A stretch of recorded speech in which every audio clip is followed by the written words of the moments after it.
ស្ដីបងប្អូនទាំងអស់គ្នាថ្ងៃនេះគឺយើងខ្ញុំសូមបង្ហាញអំពីការប្រើប្រាស់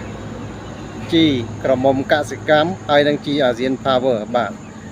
ទៅលើដំណាំទុរេនកសិករដែលស្ថិតនៅក្នុងស្រុកកំពង់សិលាខេត្តកោះកុងគាត់បានប្រើជីអាស៊ាន Power នៅក្នុងមួយដើមគឺ1គីឡូនៅពេលដែលគាត់ដាក់នៅដើមរដូវដើម្បីសម្រាប់ឲ្យចេញត្រួយចេញស្លឹកល្អហើយក្រោយពេលដែលទុរេននោះបានផ្លែប៉ុនក៏ដែរប៉ុនកជើងឬអាយុ40ថ្ងៃគាត់បានដាក់ជីក្រមុំកសិកម្មមកដល់ពេលនេះគឺទុរេនរបស់គាត់គឺបានជាង60ថ្ងៃហើយទុរេននោះគឺទាំងស្លឹកទាំងផ្លែគឺមានគុណភាពល្អតោះបងប្អូនទៅមើលទាំងអស់គ្នាដូចតទៅតោះអញ្ជើញបាទជំរាបសួរពុកម៉ែបងប្អូនទាំងអស់គ្នាខ្ញុំចូលបង្ហាញពីទុរេនខ្ញុំបន្តិចដែលខ្ញុំបានប្រើជីកសិកម្មអាស៊ាន Power ជំហានទី1ខ្ញុំដាក់ទៅលើថែដើ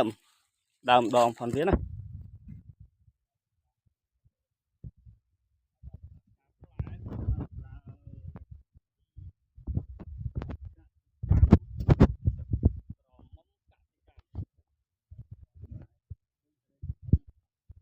45ថ្ងៃខ្ញុំបានប្រើចាប់ដើមប្រើជីកសិកម្ម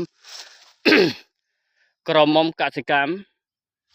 ដែលមានក្បាលវា15 5 20នេះខ្ញុំដាក់បានរយៈពេល15ថ្ងៃ